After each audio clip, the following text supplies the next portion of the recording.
நீங்க 3 பேருமா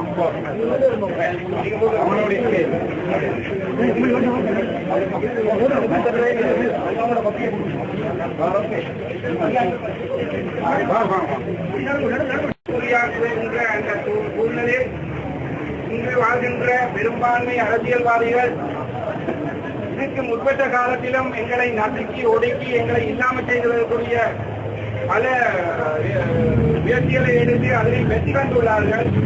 இவர்களிலும் அத்தனில் தமிழ் தேசிய கூட்டமைப்பின் செயலாளர் மாவை சேனாதிராஜா, அரசாங்க அதிபர் பிரதி அமைச்சர் விமல் சரத் வீரதேரையர், அமைச்சர் தயாரத்னா உட்பட அவங்களுடைய பிரதியையும் உங்களுடன் நாங்கள் ஒப்படைக்கின்றோம். மிக விரைவாக வருகின்ற 24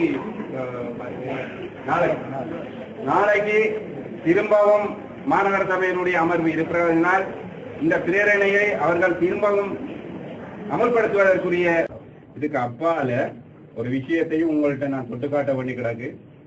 மாநகர சபை அமர்வுல நடந்த கூட்டத்தில் மாநகர சபையினுடைய மேயராலையும் சகாங்கத்தவராலையும் அந்த ரோட் பள்ளிவாசல் வீதி என்று உங்களால சில ரசீதுகள் ஆவணங்கள் கொடுக்கப்பட்டதாக நாங்களும் அறிகிறோம். சட்ட ரீதியாக கெசட் பண்ணப்பட்ட ஒரு ரோட்ல பேர் இருக்கக்குள்ள ஒரு அதிகாரி சட்டத்துக்கு புறம்பாக தன்னுடைய இனத்துக்கு சார்பாக ஒரு ஆவணத்தை கொடுக்கிறது சட்டப்படி குற்றம். இந்த ஆட்சேபனையை உங்களுக்கு நான் தெரிவிக்கிறேன். இந்த அடிப்படையில் எங்களுடைய ஆட்சேபனையை உங்களுக்கு நான் சமர்ப்பிக்கிறோம்.